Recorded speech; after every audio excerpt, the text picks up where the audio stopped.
Olá, boa noite. Bem-vindo ao Essencial da Informação na Noite Informativa. Uma criança perdeu a vida em Nacala, província de Nampula, na sequência da queda de uma mangueira. Outras duas ficaram feridas. O bairro Machapo, em Nacala, acordou esta sexta-feira em Alforuz, na sequência da queda desta mangueira que causou a morte de uma criança e 3 feridos entre graves e ligeiros. Esta árvore servia de sombra para os utentes que se faziam a este estabelecimento hospitalar e da oficina ao lado, para além de salas de aulas pertencentes à escola primária de Lili 2, que funcionava no mesmo espaço. Quando o árvore estava a cair, a mãe da criança esteve dentro do hospital. Já a criança deixava ali porque tinha 2 crianças, em que logo que caiu o árvore, ela logo correu para a criança, encontra a criança quando a mangueira já estava a chegar embaixo, então ela não tinha como fazer. Sofreu, outras pessoas estão no hospital, sofreu o pé e aquela criança não tinha uma maneira de como, todo mundo fugiram. Uma senhora também que não sei se há de viver, se sobreviver aquela senhora. Os 3 feridos estão neste momento a receber tratamento médicos no Hospital Distrital de Nacala, segundo deu a conhecer Wilma Salgado, diretora clínica da maior unidade sanitária a nível da cidade portuária de Nacala, que esteve no local, juntamente com os agentes da Polícia da República de Moçambique e do Serviço Nacional de Salvação Pública para os primeiros socorros. É uma situação realmente muito triste.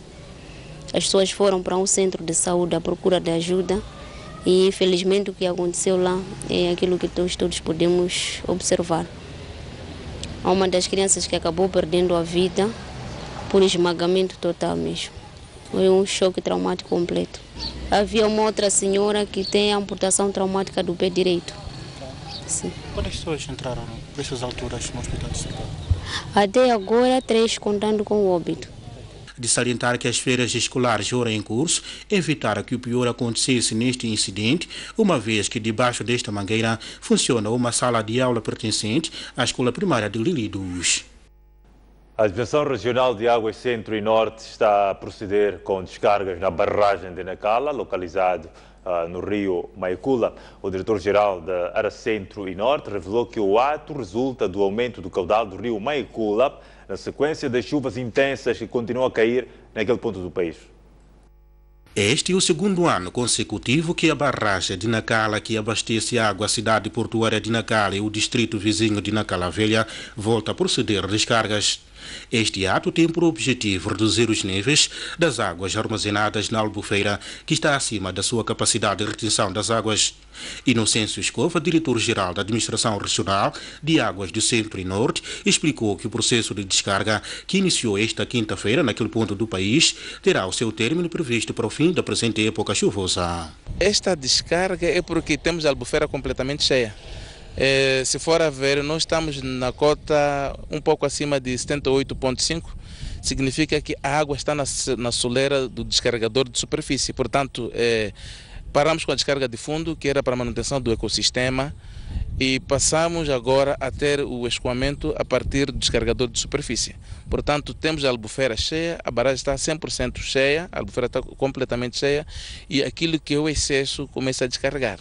Inocêncio Escova, diretor-geral da Administração Regional de Água do Centro e Norte, aproveitou a ocasião para apelar às populações que vivem nas zonas ribeirinhas do rio Maicula, no sentido de prestar atenção quando estiver a atravessar o rio neste período. Já tivemos várias brigadas que se deslocaram para as comunidades ribeirinhas daqui da bacia, no sentido de se precaverem, porque se tivermos mais precipitação, tudo que cair aqui vai escoar. Portanto, as pessoas poderão ser encontradas de surpresa. Estamos a fazer aqui esse trabalho de divulgação, de sensibilização, porque estamos a fazer a monitoria da época chuvosa. Portanto, as comunidades correm risco, mesmo não só aquelas que estão na zona ribeirinha, também pedimos para as comunidades que costumam vir aqui ver o descarregador quando está em atividade, para que não venham tomar banho aqui nessa zona, porque é de risco e poderão correr alguns acidentes aqui. Portanto, as comunidades com risco devem acompanhar os trabalhos que nós estamos a fazer de divulgação das mensagens daquilo que está a acontecer ao longo do curso do rio.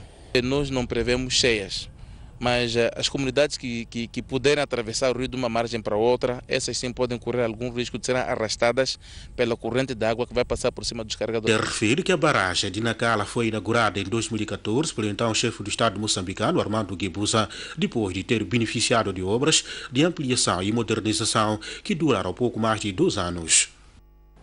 A polícia criou uma comissão de inquérito para investigar o atentado contra o secretário-geral da Renamo, ocorrido esta semana na cidade de Beira, província de Sofala.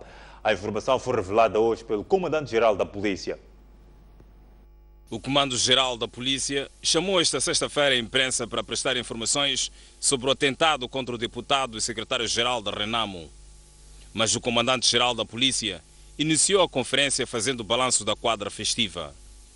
A informação sobre a tentativa de assassinato de Manuel Bissopo apareceu como um dos pontos que preocupam a polícia. Lamentamos e condenamos evidentemente o baleamento do senhor secretário-geral da Renamo, Manuel Bissopo. Esta macabra ação nós condenamos. Nós, Polícia da República de Moçambique, estamos no terreno para procurar os seus autores. O Comando-Geral já enviou uma delegação, uma comissão de inquérito. Além do trabalho que a própria polícia no terreno está fazendo. Portanto, há um processo. Jorge Callow disse que a polícia também está preocupada com as declarações de Afonso da Cama, segundo as quais a Renamo vai governar a partir de março. Estamos firmes, continuarmos a defender os cidadãos, as populações, da sua livre circulação para fazer suas atividades. Nós não queremos guerra, mas também temos obrigação, que é nosso dever, de defender, portanto, a Constituição. Portanto, estas declarações de videoconferência nos preocupam, mas estamos prontos. Não vamos permitir que haja desordem neste país. Não vamos permitir a governação à força. Sobre o posicionamento da polícia nas proximidades da sede da delegação da Renamo na cidade de Maputo, Callow explica que houve informações sobre uma eventual manifestação violenta. A Polícia da República de Moçambique soube que a Renamo ia fazer uma manifestação violenta na cidade de Maputo. E nós ocupamos a determinadas áreas da cidade. Fizemos a nossa patrulha normal. E quando nós fizemos a nossa patrulha normal, também chegamos na zona da sede deles. É uma área aquela. Então isso interpretou-se que cercamos. Não cercamos nada. Nós nunca cercamos. Nós nunca cercamos a sede da Renamo. O comandante-geral da polícia reiterou que as forças de defesa e segurança não vão permitir uma governação à força no país. Um cidadão chinês continua no cativeiro uma semana depois de ter sido raptado na cidade de Tete. A informação foi avançada por Jorge Callow, que confirmou ainda a audição de Danish Sattar pela Procuradoria-Geral da República. Na conferência de imprensa desta sexta-feira, o comandante-geral da polícia falou também dos raptos como um dos crimes que preocupam as autoridades. O problema de raptos, de albinos, elementos com pigmentação albina, rapto de cidadãos também nacionais e estrangeiros, como o caso de um chinês que foi raptado em Tete, e houve caso de assassinato de chineses, alguns cidadãos chineses na Zambésia e em Sofala. Os autores foram detidos, mas em Tete continuamos a fazer trabalho. Tivemos um caso também de baleamento onde tem um grego aí, no Alto Maé, mas estamos em pista para apanhar, portanto, os seus autores. A preocupação é manifestada um dia depois da Procuradoria-Geral da República ter ouvido Danish Sattar, suspeito de envolvimento nos raptos. A audição desta quinta-feira acontece depois do indiciado ter sido interrogado pela Polícia de Investigação Criminal e por um juiz da Procuradoria da cidade de Maputo. Mesmo sem aprofundar o caso, Jorge Callow confirmou que Danish Sattar foi ouvido pelo Ministério Público. As coisas já estão nas mãos da Justiça. Ele já foi ouvido, está sendo ouvido com a Justiça. Foi canalizado. Esperamos resultados. As audições acontecem 2 meses depois do Tribunal Judicial da cidade de Maputo, através da 10ª Secção Criminal, ter afastado o nome de Danis Satar dos sequestros cujos processos foram julgados em 2012. A informação está expressa num ofício de 13 de novembro de 2015, através do qual o tribunal respondia a um pedido de informação feito pela Polícia de Investigação Criminal. Danis Satar chegou a Moçambique no dia 31 de dezembro, após ter sido detido na Itália, país onde se encontrava após ganhar liberdade mediante pagamento de caução no processo em que era acusado de sequestro. Muito bem, e para analisar alguns assuntos que marcam a atualidade nacional, junta-se a nós Delson Rafael. Muito boa noite, Delson Rafael, mas vamos começar por este assunto tão menos importante, tem que ver com o atentado ao secretário-geral da RENAMO e deputado da RENAMO na Assembleia da República, Manuel Bissop, ocorrido na cidade da Beira. Como é que olha para esta situação, este atentado, numa altura em que o líder da RENAMO vem fazendo alguns discursos em teleconferência, dizer exatamente que vai governar o país já em março. Como é que olha para esta situação que aconteceu exatamente na cidade da Beira? Boa noite, Hélio. Boa noite. Saudações são extensivas para todas e todos os telespectadores. Relativo à questão, primeiro, se permitam, quero falar qualquer atentado a qualquer cidadão, ela é condenável e este caso não é exceção.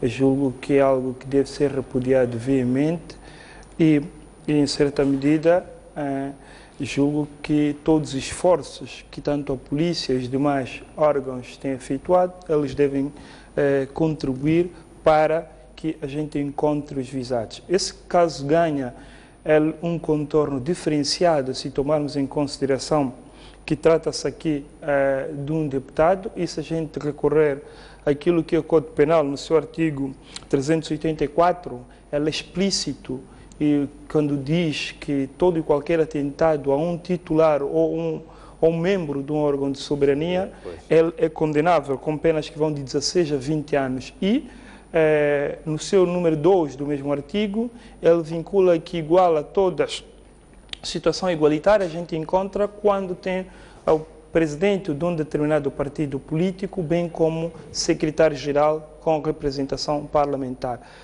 Tanto no seu número 1, ao qual refere um órgão, um titular, um membro de um órgão de soberania, nesse caso o Bissop é deputado a nível da Assembleia da República, bem como é secretário-geral do partido RENAMO, que é o segundo partido em Moçambique.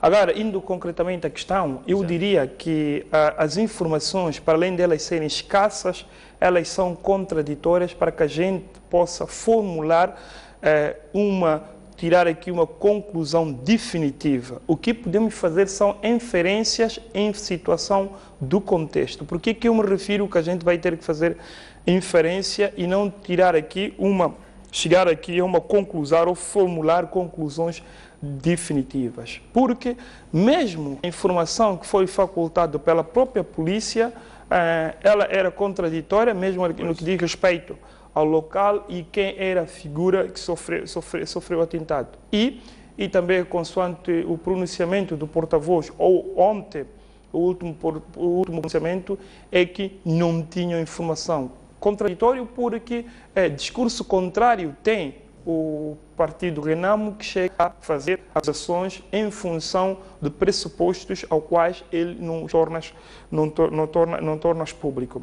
Agora, aqui é um aspecto importante que não podemos desassociar, por mais que haja boa vontade da nossa parte, a gente não pode desassociar a esse atentado a situação política. Isso ganha relevância se nós efetuarmos análise dos últimos acontecimentos das últimas 2 semanas, principalmente a nível da província de Sofala, onde tem ocorrido acusações mútuas, quando me refiro a acusações mútuas entre o partido RENAMO e o partido Frelimo, no que diz respeito ao rapto e assassinato de seus membros. E isto ocorreu também a nível da cidade da Beira, que é a capital da província de Sofala. Esse é o primeiro aspecto.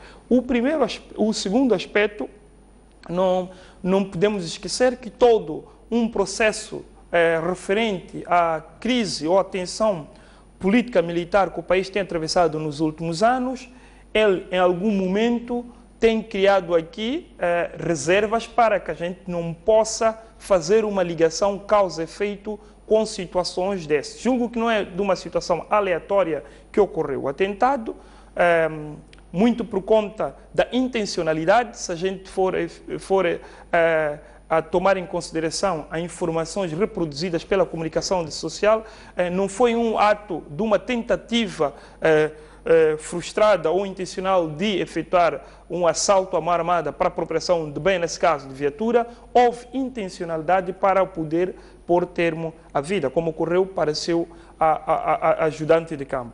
Agora, no que diz respeito a situações subsequentes, temos a analisar aqui sob duas perspectivas. A primeira perspectiva, eu gostaria de efetuar essa análise tomando em consideração um passado. Se nós formos a efetuar os últimos casos que ocorreram no que diz respeito a tentativas ou a assassinatos, que ocorreram com destaque do professor Gilles Sistaque, bem como para o que ocorreu com o jornalista Paulo Machava e os demais. Eu me refiro a isso, bem como também o baleamento do Dr. Carlos Jeque. Embora a polícia tenha publicamente manifestado a intenção de poder resolver a questão, o que é do conhecimento, principalmente o que é público, é que a gente não tem ninguém indiciado com este caso, o que em algum momento mostra fragilidade. Agora, pode ser discutível se a fragilidade ela é decorrente da falta de capacidade da polícia em poder encontrar quer os praticantes, bem como os mandantes, nesses casos a qual eu fiz menção, bem como a gente pode também aqui ver que pode ser uma questão de negligência por parte da polícia. Mas a gente não encontra aqui forma, por isso eu me referi, a gente vai fazer aqui por inferência. Estes 3 casos e os demais, num passado recente que ocorreram, que não tiveram uma resposta satisfatória, quando eu me refiro a resposta satisfatória, é encontrar os praticantes do ato, aqui leva-nos a gente ter que viciar aquilo que é a nossa racionalidade. Viciar a nossa racionalidade é inferir que o caso similar ele não encontrará desfeito contrário. Embora a gente possa dar o benefício da dúvida, aqui somos forçados, em função da lógica, ter que viciar aquilo que a gente poderia dizer a nossa racionalidade e pensar que situação dessa só se existir um esforço adicional, muito por conta do contexto que está. Por que eu digo que aqui do contexto que está? Porque se tomarmos em consideração a onda de espiral que é reportada no que diz respeito a rápidos assassinatos, quer dos militantes da Frelimo, quer da Renamo, a nível da província de Sofala, ele pode ganhar contornos das quais ficará fora do alcance das autoridades e extravasar para outras figuras, para além dessas mencionadas nesse partido. Então, julgo que há uma necessidade daqui de tentar clarificar esse caso, não só como uma medida de encontrar aqui os mandantes, mas também passar uma mensagem aos praticantes de que essa onda de espiral ela tem que ter fim, sob o risco que a gente pode ter aqui, extrapolar naquilo que pode ser casos que poderão estar fora do alcance tanto dos praticantes, bem como da polícia.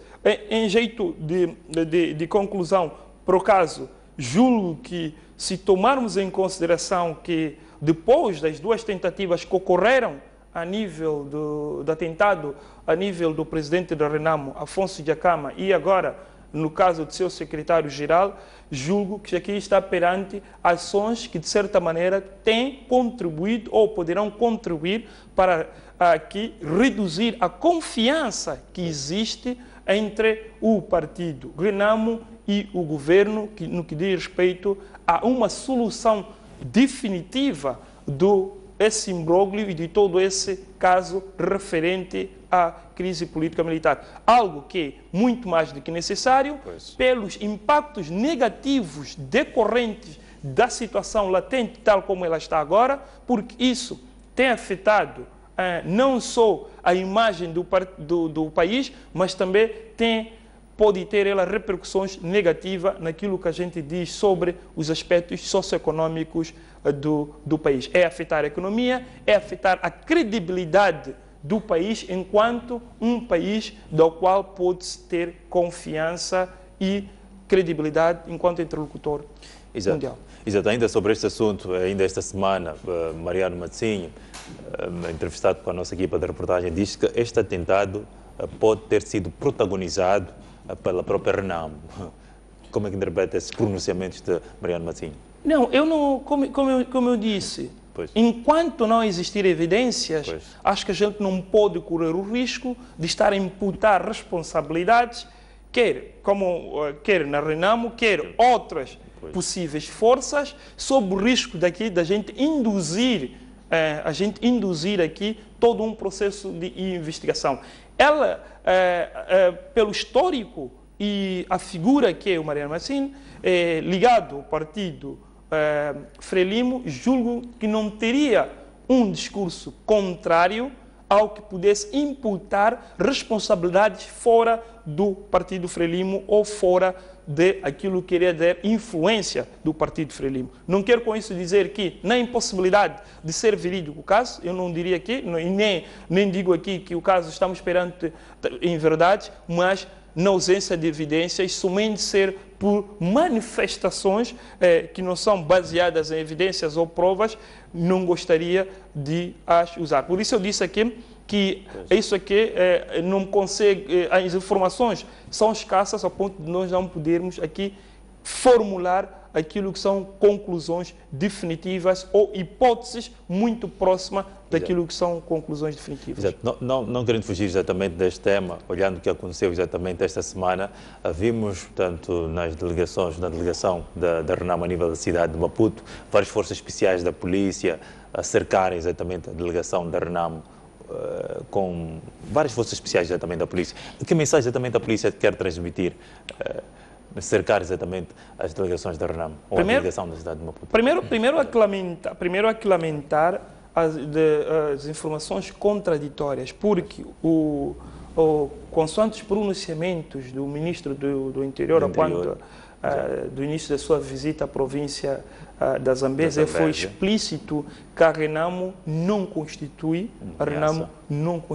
ameaça ao nível do país. E esse discurso, ela encontra coerência com os últimos pronunciamentos que ela havia efetuado muito antes da situação.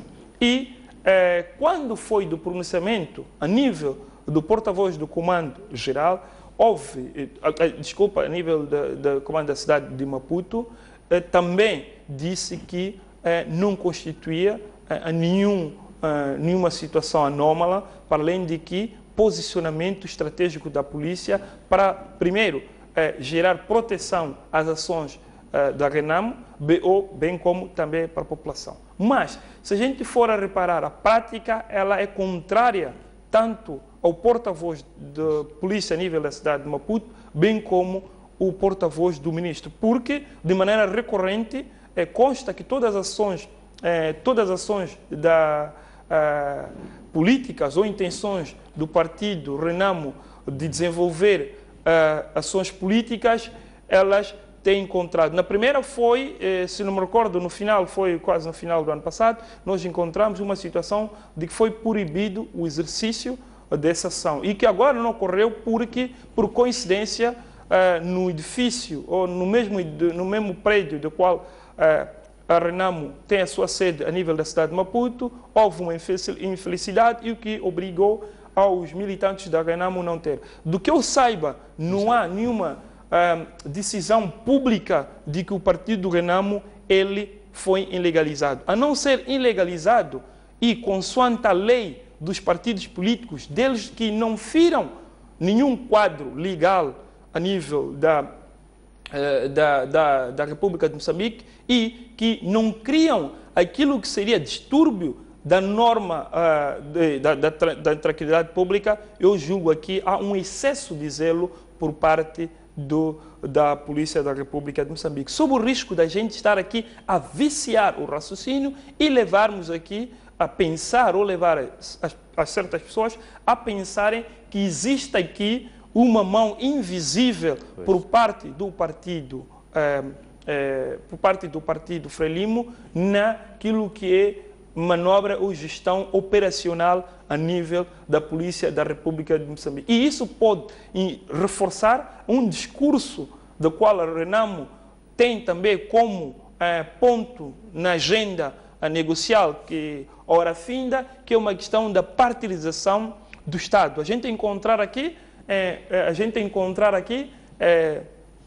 um impedimento sem argumentos fundamentados na legislação pode-nos sim a levar aqui a gente a ter um raciocínio viciado com intencionalidade de uma mão invisível. E também, só para terminar este assunto, olhando para estas situações, atentado ao secretário-geral da Renamo e também esses cercos às delegações, portanto, da Renamo, na cidade de Maputo, podemos esperar aqui uma retaliação para a Renamo, para aquilo que já nos habituou o líder Renamo e o seu partido?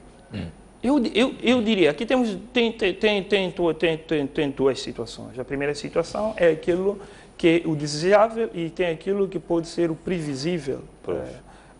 Se tomarmos em consideração que tanto a nível dos 2 primeiros atentados que sofreu o presidente da Renamo, bem como o cerco à sua residência na cidade da Beira, não houve, numa relação causa-efeito, uma ação por parte do partido Renamo, do qual eu poderei identificar como uma ação de retaliação aos incidentes que ocorreram, a qual eu fiz menção. Embora tenha que reconhecer que após o cerco da Beira, houve por parte do líder da Renamo um endurecimento do seu discurso, mas um endurecimento de um discurso belicista que, de maneira recorrente, ele é já muito conhecido. O único diferencial que ocorreu foi a marcação de um período específico para a governação, que disse que a partir de março de 2006 ele poderia governar as 6 províncias. Mas é preciso também recordar que não foi a primeira vez que o líder da Renamo fez isso sem o processo de materialização. Então, eu julgo que não encontro aqui, em função do contexto e da retrospectiva, eu não encontro aqui, como hipótese, uma ação por parte da Renamo para retaliar uma situação dessa. Agora, o que eu julgo que pode ocorrer, sim, já havia dito isso, que vai, em algum momento, afetar significativamente aquilo que é a confiança no processo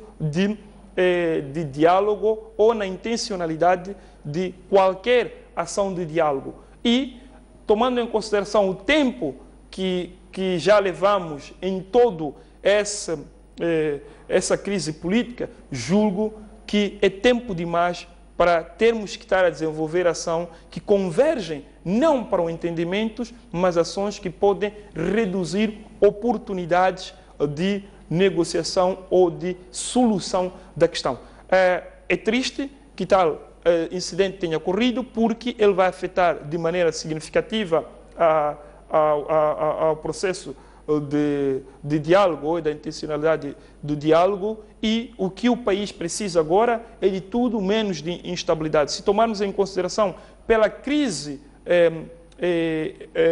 econômica mundial que em algum momento afetou significativamente a Moçambique e a economia de Moçambique e a moeda metical, julgo que o que o país precisa agora é, primeiro, uma mensagem de um país estável, de um país credível, não só para ajudar o processo de desenvolvimento e combate à pobreza, mas sim também para aquilo que é dar a confiança necessária para os investidores poderem, de maneira segura ou com um nível de confiança alto, poderem efetuar investimentos que são necessários. Muito bem, Dr. Rafael, vamos olhar para outro assunto que marcou a semana, tem que ver com a seca, principalmente na região sul do país, onde milhares de famílias estão a passar fome devido à seca na região sul do país. Será que Moçambique está preparado exatamente para responder a casos deste tipo de calamidades, olhando também para aquilo que foi os pronunciamentos do Instituto Nacional da Meteorologia ainda esta semana, a dizer que a situação poderá agudizar-se ainda mais até julho deste ano. A situação poderá piorar. Ok. O motivo e a razão da escolha, principalmente do tema a marcar da semana, é o impacto, a escolha, o motivo que eu escolhi é o impacto que tem a seca. Nós estamos a falar de 35 mil famílias, algo como aproximado de 176 mil pessoas que estão em insegurança aguda. É muito por conta daquilo que também não é um caso atípico e não é um caso novo. Nessas duas, por não ser um caso atípico e não ser um caso novo, ela é que deve merecer uma análise profunda. E já vou eu com detalhes. Se tomarmos em consideração, Moçambique tem das zonas áridas e zonas semiáridas em Moçambique cobre 27 distritos. Isto é, na sua caracterização, ela é feita por escassez de precipitação, bem como solos pobres no que diz respeito à produção agrícola. Isso é a sua característica física, não é de hoje que a gente conhece. Se tomarmos como referência o plano diretório do Instituto Nacional de Gestão de Calamidade de 2006, com um horizonte temporal de 10 anos, que é de 2006 a 2016, quer dizer, este ano, ele acaba este ano, nós vimos aqui que dos 27 distritos, somente em 6 distritos foi possível instalar aquilo que chamam ser centro de recursos e de usos múltiplos. Esses centros de recursos e usos múltiplos foi, em termos metódicos, o que o NGC encontrou para colmatar algo que a gente conhece e é característica física do solo. Não é uma questão só agora, no presente ano, que ela ganhou significância muito por conta do efeito El Niño.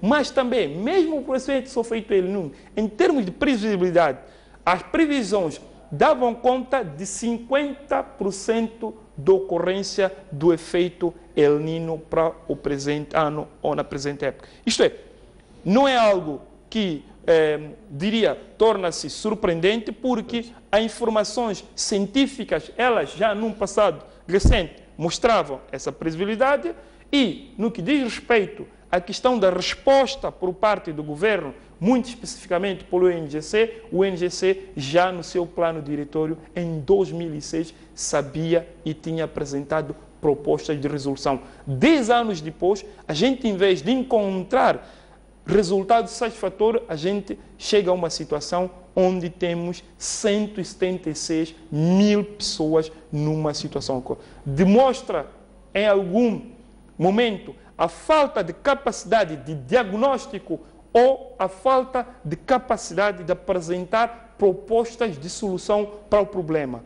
Então, mostra aqui fragilidade institucional para a instituição que tinha aqui a responsabilidade de efetuar a sua previsibilidade. Agora, há um aspecto aqui também, depois de tudo isso, que a gente tem que tomar em consideração. Em função disso, nessas regiões semiáridas, o processo de reservas alimentares, elas acabaram em junho. Isto quer dizer 2 meses antes do que seria normal. Então, a partir de junho, julgo que tinha que ocorrer uma resposta no que diz respeito à provisão complementar da ajuda alimentar para suprir esse déficit antes que ela tomasse as proporções que ela chegou. Porque agora, se a gente for efetuar, para além disso, os impactos, eles podem ser devastadores até gerar aquilo que é uma catástrofe, diria, humanitária. Aliás, já tem dimensão de uma emergência humanitária, mas ela pode progredir para uma catástrofe, aquilo que disse humanitária. Diferente do que acontece com as inundações, ciclone e os demais desastres, a seca, no que diz respeito à sua tipicidade, ela é muito lenta. Os seus efeitos, bem como a contabilidade dos seus estragos, ela não é feita em momento único. Isto é, se nós tivermos um processo de cheias, a gente pode contabilizar dentro de horas ou dentro de dias, podemos contabilizar aquilo que são pessoas, de certa maneira, afetadas ou a perdas de vida humana. A seca, ela é por um período longo e os efeitos podem ser que daqui a mais tempos elas se façam sentir. Para além de que, de certa maneira, ela pode deixar aquilo que é as suas sequelas, muito por conta dos impactos que poderão ter a nível da alimentação da população. Pela escassez, não estamos a falar só as calorias necessárias para a alimentação, mas estamos a falar o seu sistema nutricional. Se tomarmos em consideração, principalmente para as crianças, que é de extrema importância o processo da alimentação dos 0 aos 5 anos, ela seja uma alimentação que não pode sofrer um choque externo, como o que está a ocorrer agora, que eu vim falar já de quase de mais de junho até agora, a gente já está quase a chegar a 7 meses, choque que pode afetar no desenvolvimento da criança, até no seu processo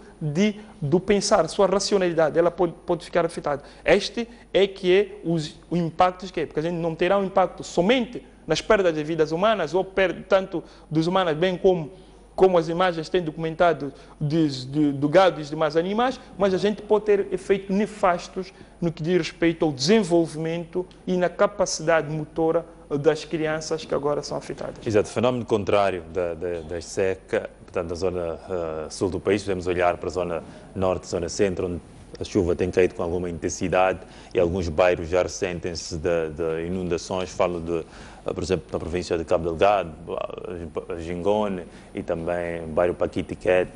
Também olhar para Nacala, na zona baixa, e também algumas partes de Nacala já ressentem-se das inundações devido às chuvas que vêm caindo com alguma intensidade. As pessoas, principalmente das zonas urbanas e suburbanas, teimam em construir em zonas impróprias diretamente para a habitação. O que é que as idealidades locais e também o governo devia fazer com vista a colmatar este tipo de situação? Isto parece ter sido recorrente, principalmente aqui na cidade de Maputo. Há pessoas que teimam em construir nas zonas de risco, olhando para circular e não só em outros pontos também do país. Okay. Se permita-me, eu primeiro vou responder à questão e depois posso falar, efetuar um pouco uma análise da questão das cheias na região centro e norte. E eu acho que quando diz que as pessoas teimam em construir em zonas propensas ou propensas a inundações ou zonas de risco, a minha preocupação maior não está somente nas pessoas, a minha preocupação maior está em quem os permite. Acho que para alguém que vive na cidade de Maputo e pode passar para a zona próxima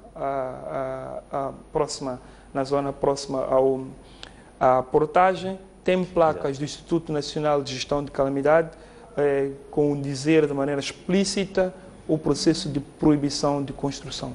Mas eu já tive a oportunidade de ver construções mesmo depois de ter visto aquelas placas. Eu faço uso diário da estrada e tenho visto de maneira recorrente processo não só de construção, bem como solidificação das obras. Eu julgo, por uma questão de exemplo, tinha que se criar mecanismo em todas as zonas onde são propensas a inundações, esforço de poder reassentar as pessoas em áreas seguras, sob o risco de a questão de inundações em zonas identificadas ser recorrentes e termos que, de maneira também recorrente, ir buscar fundos públicos para poder salvar vidas humanas em situações de previsibilidade. Refiro de previsibilidade porque situações a qual eu fiz menção, como dei o exemplo, são zonas que a gente sabe que passam por um processo de inundações, para além de serem propensas a doenças de vinculação hídrica e focos de disseminação de doenças. Refiro-me não só da questão como da malária, da cólera, bilharziose e demais doenças que podem ter como vetor a água e que em muitos sítios são águas estagnadas. Eu julgo que deve existir um esforço por parte dos municípios, governos de distritos, os governos da província, com colaboração lógica do governo central, para que a gente possa reassentar e retirar as pessoas em todo momento. Em caso de necessidade, uma vez identificada zonas seguras e as pessoas de maneira reticentes não quererem colaborarem no processo, julgo que aqui o imperativo da força ela pode ser útil, porque está em causa o salvar das vidas humanas. Agora, se permitam, eu volto para falar da questão das cheias na região centro e norte. Tal como ocorreu no que diz respeito à questão da seca na região sul, a qual eu fiz menção, que é algo que é já de conhecimento mesmo do governo, a Direção Nacional da Água, já um ano passado, já em tempo útil, tinha efetuado um comunicado a dizer da possibilidade, do alto risco de inundações das principais bacias da região centro e norte, com destaque para a bacia do Pungue, Licungo, bem como Mutamba. Quer dizer, que era algo previsível o que está a acontecer. Se a gente recuar para o ano passado, vimos que a bacia hidrográfica do Licungo, principalmente a zona da província da Zambésia, no distrito de Mucuba, a 12 de janeiro, ela atingiu seu pico máximo.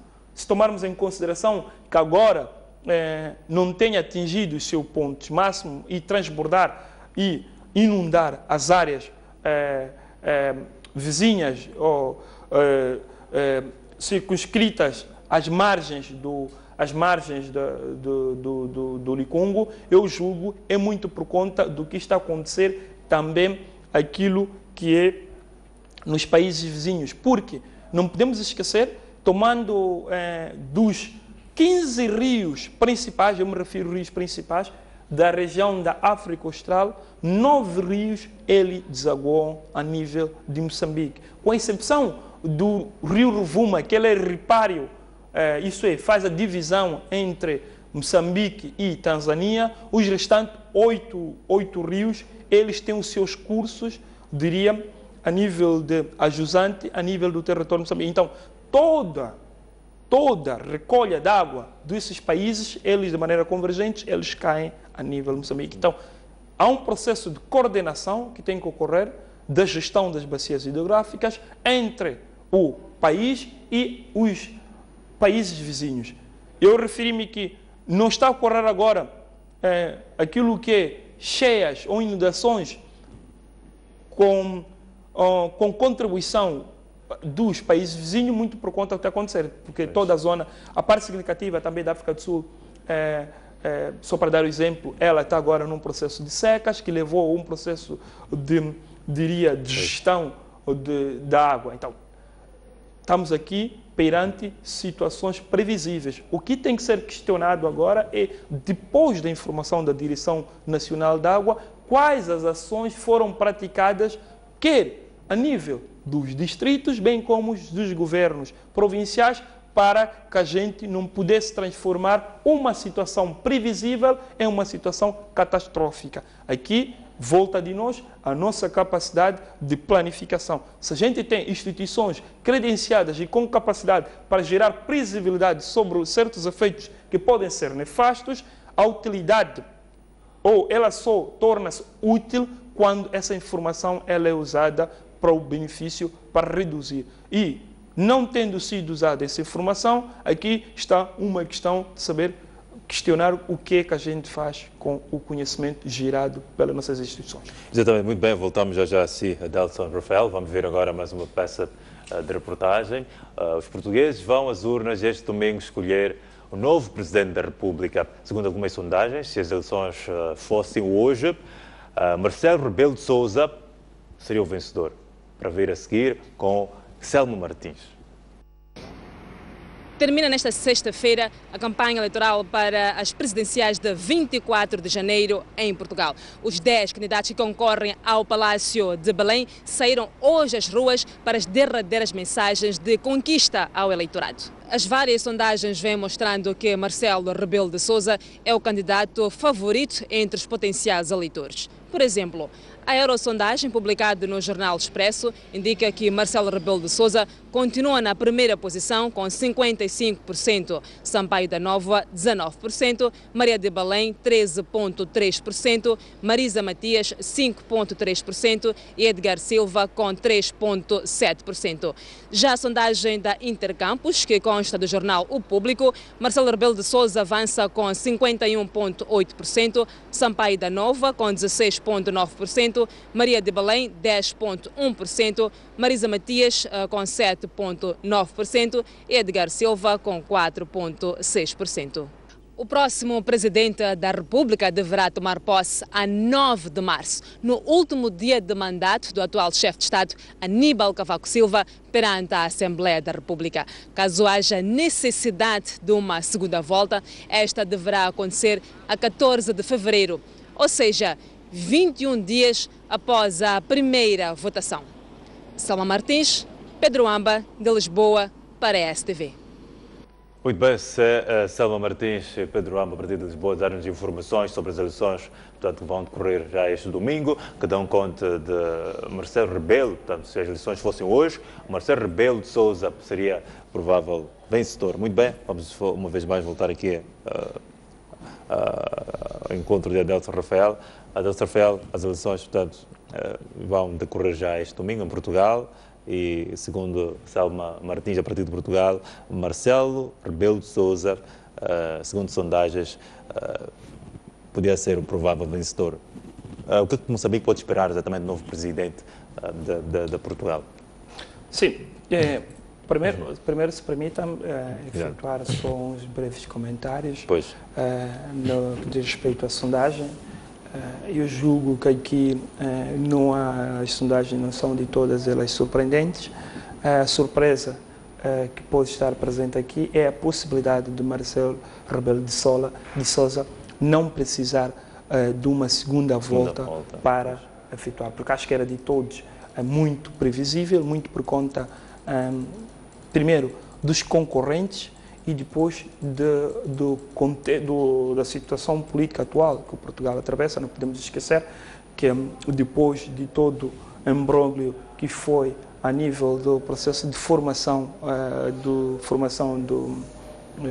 governo em Portugal, muito por conta da disputa entre a esquerda e a direita, eu julgo que o Marcelo Rebelo de Sousa, ao posicionar-se como uma candidatura independente, embora sendo militante do PSD, ele aqui reduzia o risco de não poder de apanhar por tabela todas as consequências decorrentes da crise que ocorreu no processo de formação. Agora, do que Marcelo pode chegar? Não podemos esquecer que Marcelo Rebelo de Sousa, ele tem uma forte ligação com Moçambique. A primeira ligação não seria só do Marcelo Rebelo de Sousa, mas também tínhamos que ir voltar um pouco atrás e encontrar em seu pai, que foi também a nível quando o tempo do colonialismo português foi a nível de governador a nível de Moçambique. Então tem uma história e, para além disso, ações diferenciadas em momentos diferenciados, nós tivemos Marcelo Rebelo de Sousa manifestando interesse em acompanhar a situação não só política, mas socioeconômica também de Moçambique. Para quem acompanhou a primeira grande edição do Mosef, agora que teve, no final do ano passado, nós tivemos também como uma das principais figuras aqui o Marcelo Rebelo de Sousa. Quer dizer, se tomássemos em consideração que o período era um período de pré-campanha, o interesse que o Marcelo Rebelo de Sousa manifestou em poder vir a Moçambique participar no primeiro grande Mosef demonstra em alguma situação o interesse que ele tem no país, porque poderia estar focado a nível de ações de pré-campanha, porque a título pessoal traria melhores benefícios, mas julgou por todos honrar a presença no Mosef e também, de certa maneira, também criar aquilo é mostrar com ato e não só com palavras aquilo que é a sua ligação que ele tem com Moçambique. Então, julgo, tendo Marcelo Rebelo de Sousa como presidente, os níveis de aproximação, embora não sejam todos eles determinados somente por relações pessoais, elas em algum momento contribuem. Não quero dizer que as relações elas são determinadas muito por conta do que são aquilo que são relações pessoais. Quando falo de relações pessoais, é o interesse, as relações pessoais que tem com Moçambique, mas ela em algum momento, as relações pessoais, elas contribuem. E julgo que será de todo um benéfico ter um presidente de Portugal, um presidente conhecedor de Moçambique, muito por conta também do papel que desempenha o investimento direto português a nível de Moçambique, o que pode, em algum momento, facilitar ou reforçar isso e que será benéfico para o país. Exatamente, muito bem.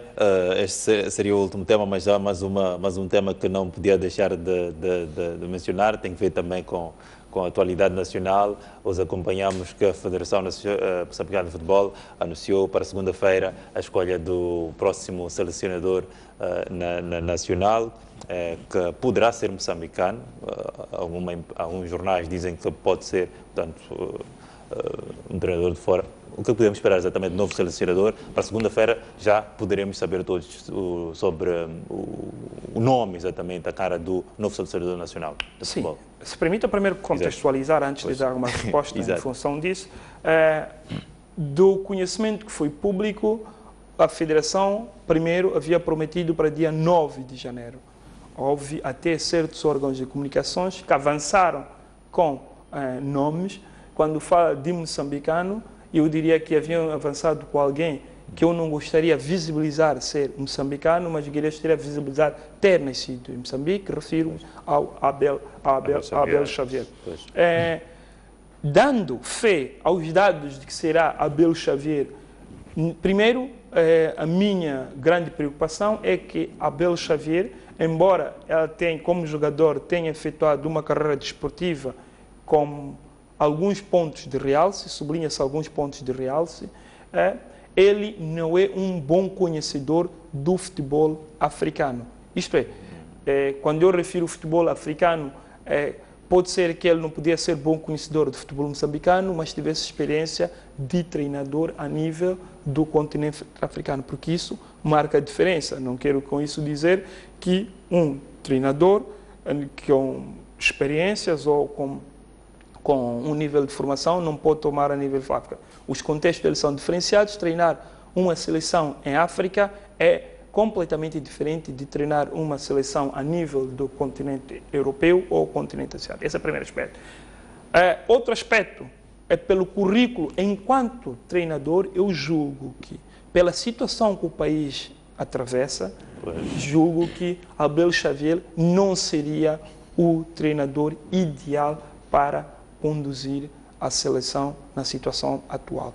Porque não tem histórico da qual a gente possa, por analogia ou por comparação, aqui perspectivarmos um futuro brioso para o país, porque a gente é de todos os conhecimentos que Moçambique, nas últimas provas, quer a nível regional, bem como a nível mundial, isso me refiro tanto para o CAN, bem como para o Mundial, ele foi eliminado com seleções que, em condições normais, eu diria, seleções muito aceitáveis, ou situações que numa situação normal, num passado recente, eu diria, são situações fáceis, mas Moçambique encontrou níveis de dificuldades para poder transpor isso. Então, primeiro há um processo de reestruturação que é necessário, porque o selecionador ele não pode somente vir coordenar a seleção principal. Julgo que há uma necessidade de ser um selecionador que tenha também como responsabilidade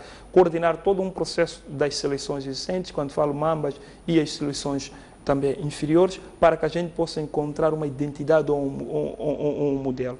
Eu sou favorável que, em termos de opção, a gente pudesse efetuar, já que estamos eliminados das principais provas, Moçambique podia muito bem encontrar um treinador com domínio, primeiro domínio do contexto do futebol nacional, porque ele em algum momento faz diferença, depois ter o domínio do futebol africano, ou conhecedor, pelo menos, que não tenha o domínio, mas tenha conhecimento do futebol africano. E que depois, uma vez a gente conseguir efetuar essa reestruturação, dentro de 1 ou 2 anos, nós poderíamos incorporar a equipa técnica. Quando eu me refiro a incorporar a equipa técnica, é ter um treinador de um processo de transição para solidificar tudo e ajudar a organizar todo o futebol nacional. Quando eu falo organizar, aproveitando-se que a gente tem uma direção nova, acho que era momento da gente pudesse criar um mecanismo de organizar todo um processo do futebol nacional e depois, daqui a 2 anos, a gente pudesse incorporar um treinador, diria, estrangeiro. Porque por mais bom que seja o treinador, encontrar o nível de futebol que é praticado, julgo que ele terá dificuldade em poder se impor. E a gente corre o risco de ter aqui um treinador estrangeiro que, pelo passado ou histórico, que tinha triplo ou 4 vezes mais aquilo que é o salário que é pago aos selecionadores nacionais ou aos treinadores nacionais, e, em termos de resultados práticos, eles foram igual ou inferior aos últimos treinadores nacionais que estiveram à frente da seleção.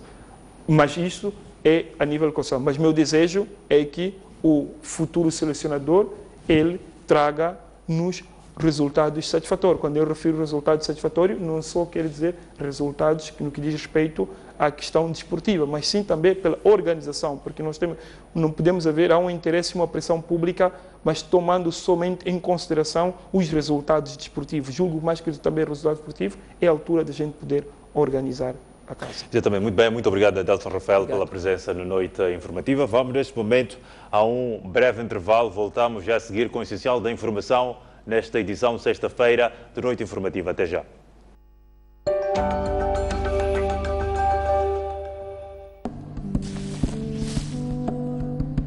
Reduzem os níveis de precipitação e aumenta a vulnerabilidade das populações.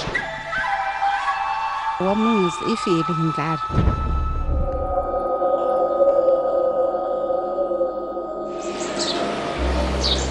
São pessoas que abandonam as suas zonas de origem para poder ficar aqui. O cheiro é muito forte e não há conforto possível que se diga aqui. É aqui onde confinam-se todos para consumir uma variedade de estupefacientes. Eles já estão a lançar garrafas de vidro. Vamos tentar ficar de outra faixa. Vamos entrar junto com estas pessoas que vão até a cidade de Maputo.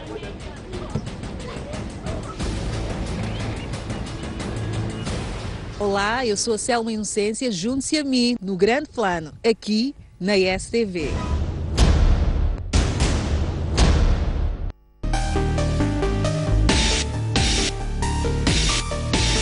Senhor Abel, falamos a partir de Nampula, boa noite. Propostas concretas. Ninguém quer realmente a guerra. Onde a política sempre há conflito. É preciso debater para o bem do próprio país. Como resolver isto? Porque é um problema que nós todos estamos a passar. Mantermos a paz neste país.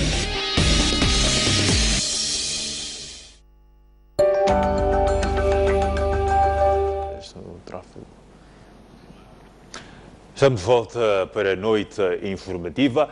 A cidade de Maputo vai contar com faixas exclusivas para o transporte de passageiros a partir do próximo dia 2 de fevereiro. O projeto vai ser implementado nas horas de ponta e visa garantir maior fluidez do tráfego rodoviário. O projeto das faixas exclusivas de transporte público vai ser implementado de segunda a sexta-feira, fazendo a ligação entre Zimpeto e o centro da cidade, particularmente aos terminais da Praça dos Trabalhadores e do Museu. As faixas exclusivas vão funcionar nas horas de ponta, a começar do período entre as 5h30 e as 8 horas. Na Avenida de Moçambique, por exemplo, este sistema vai começar a ser implementado a partir daqui, da rotunda do Missão Roque, e é a partir deste local onde os transportes públicos vão ter direito a uma faixa exclusiva, através da qual terão acesso ao centro da cidade. A ser implementado a partir do próximo dia 2 de fevereiro, o projeto piloto é uma iniciativa do governo e visa garantir maior fluidez ao transporte de passageiros e, através disso, permitir que o transporte público seja a preferência em relação aos carros particulares. A prioridade significa dar melhor serviço ao transporte público. Quando oferecemos um serviço de transporte público seguro, logicamente que viaturas particulares poderão reduzir.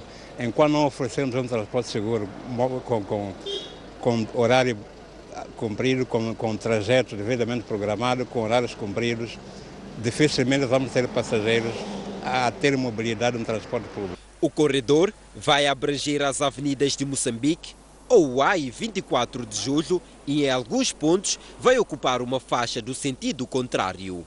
A partir do Hospital Geral José Macamo e ao longo das avenidas Ouá e 24 de Julho, o sistema continuará o mesmo. Chegado aqui ao entrocamento entre a Guerra Popular e a 24 de Julho, os automobilistas que seguem para o museu terão direito a 3 faixas, enquanto os que desviam para a Praça dos Trabalhadores vão usar uma em exclusivo das 2 que existem neste sentido. A implementação do projeto vai coincidir com a entrada em funcionamento de 50 autocarros adquiridos pelo governo.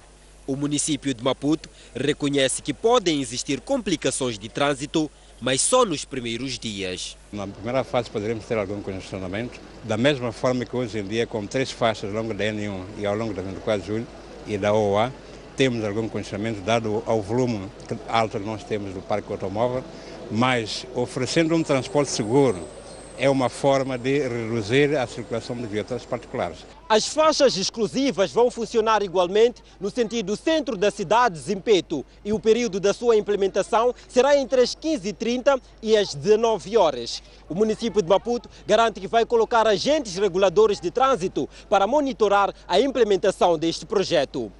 Gaspar Chirinda, António Tiwa, STV. Transportadores de passageiros dizem que as faixas exclusivas vão reduzir o tempo de viagem nas horas de ponta. Contudo, duvidam que os automobilistas cumpram um novo sistema. Faixas exclusivas são sinônimo de menos tempo de viagem para os transportadores de passageiros. Os que vão usar o corredor abrangido a partir do terminal rodoviário do Zimpeto para destinos como Museu, Praça dos Trabalhadores de Chipamanini, esperam uma redução de 30 minutos a 1 hora de tempo na duração do percurso. Será bem possível que devemos chegar um pouco cedo na cidade e ganharmos a nossa rota ainda tempo e hora. Porque assim, às vezes, levamos 2 horas de tempo ou mais para chegarmos no museu. Com esse novo sistema, acho que do Zimpeto para Chipamanini, levaremos no máximo 45 minutos. Agora, com tráfego, com engarrafamentos, levamos acima de 1 hora de tempo. Mesmo assim, as boas expectativas caminham lado a lado com dúvidas em relação à viabilidade da iniciativa. Os transportadores dizem que indisciplinas cometidas na via pública pelos próprios colegas podem comprometer o sucesso que se espera. É dúvida que eu tenho de que os carros particulares não poderão entrar nessa faixa. Se a polícia conseguir manter essa faixa para só os transportes públicos, pode ser mais ou menos, não é? Há um que faz a barreira para o outro, mas sem nenhuma necessidade. Também a polícia tem que nos ajudar um pouco, quando é assim. Sim, sim. E essas barreiras, de quem é a responsabilidade? É dos próprios condutores? É do condutor, do próprio condutor, porque, por exemplo, não carregou conforme, ele tem que criar barreiras para ele também conseguir carregar. Só depois de ver que posso dizer, não é, qual é a vantagem e a desvantagem disso. Se vai melhorar o engarrafamento ou vai piorar. Só depois de vermos o que vai dar. Cálculos do município de Maputo indicam que 120 autocarros são suficientes para transportar os passageiros que diariamente saem do Zimpeto, Machazine e Zona Verde até Baixa ou Museu. A Associação Moçambicana para as Vítimas de Insegurança Rodoviária considera que a criação de faixas exclusivas para transportes públicos de passageiros poderá provocar vários acidentes de viação, sobretudo na fase inicial. Para reverter o cenário, aquela associação anunciou esta sexta-feira que deverá iniciar a próxima semana com uma campanha de sensibilização. A Anviro entende que os acidentes podem resultar do excesso de velocidade pelo fato dos automobilistas saberem que têm a seu dispor uma faixa exclusiva associada ao possível desconhecimento das novas regras por parte dos peões. Para minimizar estes temores, a Associação de Vítimas de Acidentes vai iniciar uma campanha já na segunda-feira. Estamos prestes a dar o reinício das aulas e na cidade de Maputo o auto poderá coincidir com o arranque das faixas exclusivas em algumas avenidas, o que nos faz prever sérios desafios na segurança rodoviária dos utentes e das vias dos utentes das vias, especialmente as crianças. Estamos a trabalhar com as entidades próprias, estamos a trabalhar com o município de Cambuquane.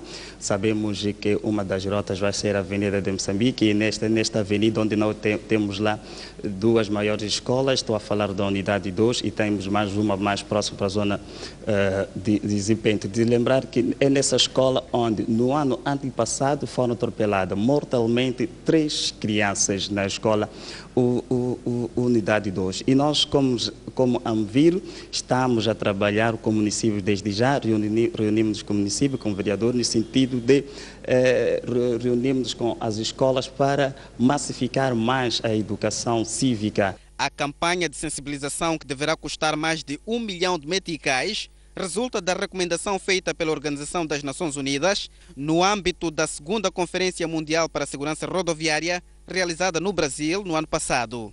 Conseguimos partilhar vastíssimas experiências com várias organizações de mais de 130 países do mundo. O fruto disso é mesmo a interseção. Já firmamos este janeiro um acordo de cooperação técnica e Observatório Nacional de Segurança Viária do Brasil, e estamos em contato permanente com uma das organizações internacionais e trocamos experiências de trabalho e também material de trabalho, que é essa organização do Brasil. Então estamos a trabalhar em conexão com a organização do Brasil e estamos a internacionalizar a nossa marca de Anvir. A implementação das faixas exclusivas para transportes semicoletivos de passageiros faz parte de um projeto piloto governamental que visa aliviar o fluxo de viaturas nas horas de ponta. O vice-ministro da Saúde diz que o emagrecimento das cabeças de gado devido à seca no país não irá causar o risco de doenças nas pessoas. A garantia foi dada hoje durante uma visita ao matadouro municipal de Maputo. Numa altura em que há rumores de que a carne de vaca proveniente de regiões abrangidas pela seca possa estar contaminada, o vice-ministro da Saúde veio a público tranquilizar os consumidores, garantindo que a seca não constitui risco para a transmissão de doenças do animal para o ser humano. Em termos de peso do animal, de facto, reduz bastante. Estivemos a discutir aqui com os serviços nacionais de veterinária quais seriam as alternativas. Então, com aqueles que comercializam, há a possibilidade de engorda do animal. Mas, em termos de doença, não. Em termos de possibilidade de transmissão de alguma doença, não existe esse risco. O que seria desejável, de facto, é garantir que houvesse aumento do peso. E este trabalho irá ser feito com aqueles que comercializam as carcaças, de maneira a garantir que haja um peso ideal para que o animal seja batido. Durante a visita ao matadouro municipal de Maputo, o dirigente constatou o incumprimento de alguns procedimentos no tratamento das carcaças. Nós iremos trabalhar no sentido de garantir que cada vez mais haja utilização dos frigoríficos. A outra parte que também devemos trabalhar é o transporte do matadouro para os locais de comercialização, que nem sempre é feita em transporte devidamente credenciado para o efeito, portanto, carrinhas com refrigeração, carrinhas frigoríficas. Então, nesse âmbito, nós devemos trabalhar com aqueles que fazem a comercialização para garantir que o transporte seja feito de modo adequado. Said reconhece que a situação mais preocupante acontece nos mercados, onde a carne é vendida sem a observância das mais elementares regras de higiene. Que tem havido problemas de higiene. Por isso é que no âmbito das visitas que estamos a fazer, vamos visitar alguns mercados para ver como é que é feita a comercialização. Mas aquilo que tem sido observado no dia a dia, em muitos lugares onde há comercialização destes animais, tem havido problemas de higiene e limpeza, e vamos verificar, vamos trabalhar com as pessoas no sentido de garantir que haja mais educação e melhoria das condições de venda de carcaças e de carne. As autoridades advertem para que os criadores façam o abate dos animais em locais apropriados, sob o risco de a carne ficar contaminada e, em alguns casos, transmitir doenças como a tuberculose. Aliás, estima-se que 10% dos casos de tuberculose detectados no mundo resultam do consumo de carne de animais contaminados. Os gestores do matadouro municipal de Maputo alertam que a qualidade das cabeças de gado que chega ao local está a diminuir. Os representantes dizem ainda que o negócio não está a ser sustentável. Falta de tratamento do gado por parte dos criadores e a não introdução de novas espécies está a prejudicar a qualidade de carne em Maputo, revelam os gestores deste matadouro, que também queixam-se de baixo preço cobrado pelo abate dos animais. As dificuldades são, primeiro, a qualidade do gado que nos chega. O gado está em condições péssimas desde há 3 anos para cá. Mas, por outro lado, há constrangimentos em relação à tarifa que nós aplicamos, é uma tarifa social muito abaixo das nossas expectativas. Pelos estudos que foram feitos, nós deveríamos estar a cobrar cerca de 13 meticais o quilo da carcaça. Neste momento estamos a fazer 5. Portanto, há 2 anos foram feitos estudos e desses estudos saíram esses dados. Da negociação, nessa altura aplicávamos uma tarifa de 3 meticais. Da negociação só foi possível subirmos 2 meticais até hoje. Neste matadouro são abatidos em média 60 cabeças provenientes das províncias do centro e sul do país. De acordo com a gestão, desde 2009 fez-se um investimento de mais de $1 milhão em equipamentos e câmaras de refrigeração. A província da Zambésia registrou fraco aproveitamento pedagógico, sobretudo para os alunos da 5ª a 12ª classes. Para o efeito, decorreu esta sexta-feira a primeira reunião provincial de reflexão do aproveitamento pedagógico. Estão nesta sala administradores distritais, gestores escolares, líderes comunitários, pais encarregados de educação a refletir sobre que medidas se podem ser estabelecidas para inverter o fraco aproveitamento pedagógico que em 2015 situa-se na taxa de 21% ao nível do ensino secundário geral. O governador da Zambésia orientou o encontro. Queria fundamentalmente ouvir, depois da apresentação que vai ser feita pelo diretor provincial de educação, ouvir de vós quais são as vossas ideias, quais são as vossas recomendações, quais são as vossas contribuições para, em conjunto, conseguirmos atingir esse objetivo. Formar cada vez mais, mas com qualidade, fazendo com que os nossos formandos saibam da escola com os conhecimentos que cada curso, cada nível de formação deve dar.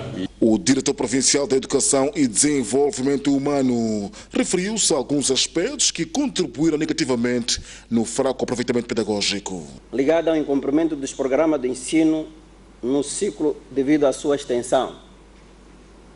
Muitas são as vozes que dizem que estes programas são bastante extensos, comparado com o tempo letivo que se exige.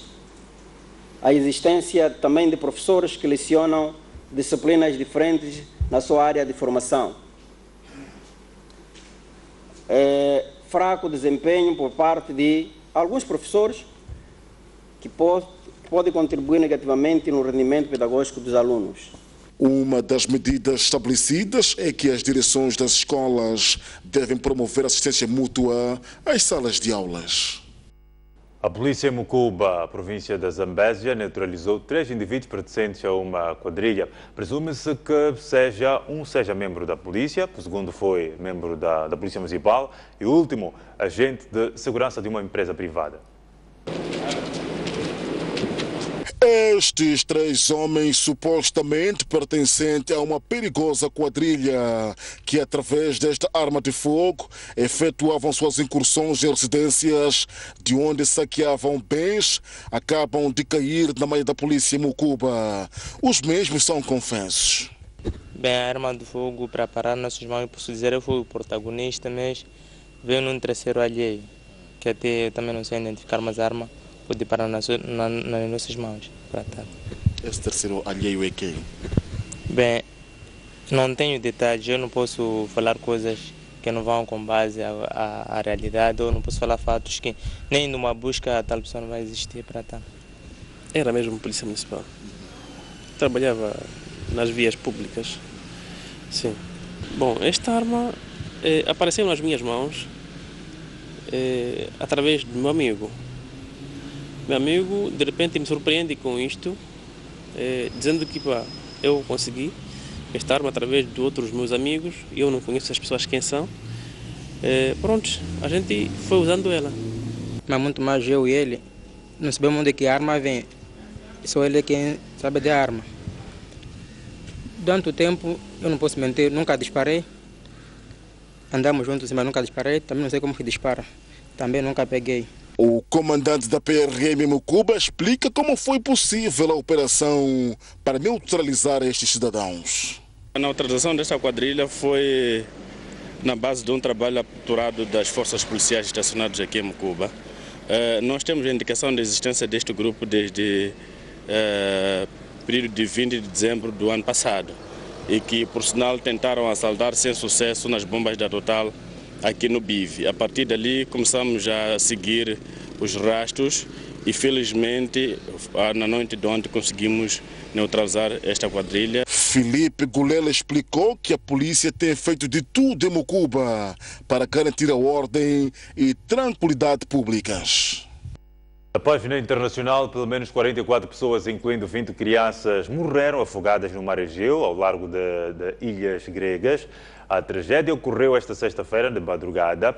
O balanço ainda é provisório, avançado pela Guarda Costeira grega, que recuperou mais de 20 corpos de migrantes.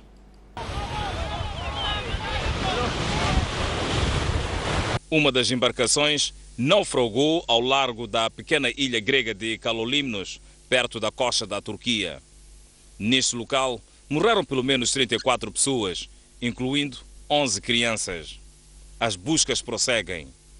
O barco transportava dezenas de pessoas. Há 26 sobreviventes. Uma outra embarcação afundou mais a norte, em Farmakonice. Há 40 migrantes a salvo e o registro de 8 mortos. O terceiro naufrágio teve lugar ao largo de Didim. Segundo a imprensa turca, a Guarda Costeira do país recolheu os corpos de 3 crianças. A Organização Internacional para as Migrações revelou que houve um recorde de mortes no Mediterrâneo de migrantes e refugiados em janeiro de 2016 em relação aos meses de janeiro de 2015 e 2014. Em 2016, morreram 119 pessoas, contra as 82 vítimas de janeiro de 2015 e os 12 mortos de 2014. A organização contabiliza pelo menos 900 pessoas mortas na rota migratória do Mediterrâneo só no último ano. Pelo menos 17 pessoas morreram na capital somala, Mogadíscio, num ataque a um restaurante à beira do mar. No atentado, 4 militantes do grupo Al-Shabaab com ligações à Al-Qaeda também foram mortos e outro foi capturado.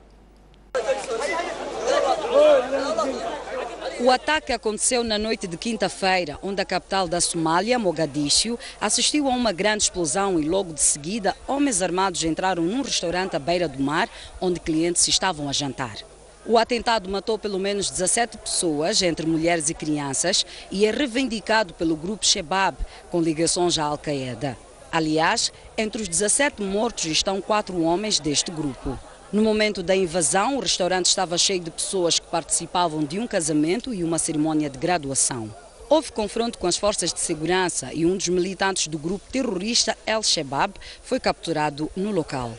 O grupo Shabab faz com regularidade ataques na capital somali. Na zona onde ocorreu o ataque estão localizados vários restaurantes e hotéis frequentados principalmente por políticos. Ainda na atualidade internacional, pelo menos 9 pessoas morreram, entre elas 6 polícias, na sequência da explosão de uma bomba na capital do Egito, esta quinta-feira. A explosão ocorreu num bairro perto das pirâmides de Gizé. Ao que tudo indica, os polícias estariam a tentar entrar num apartamento de uma alegada célula terrorista. Cerca de 9 pessoas morreram e outras 15 ficaram feridas. Uma testemunha que vive perto do local explicou que ouviu o som de uma explosão. Quando as pessoas correram para a rua, não conseguiram ver nada, senão uma densa nuvem de fumo e poeira durante meia hora. Só depois conseguiram ver os estragos. Desde que o exército destruiu, em julho de 2013, o presidente eleito Mohamed Morsi, o Egito tem sido palco de inúmeros ataques terroristas que têm como objetivo atacar as forças de segurança.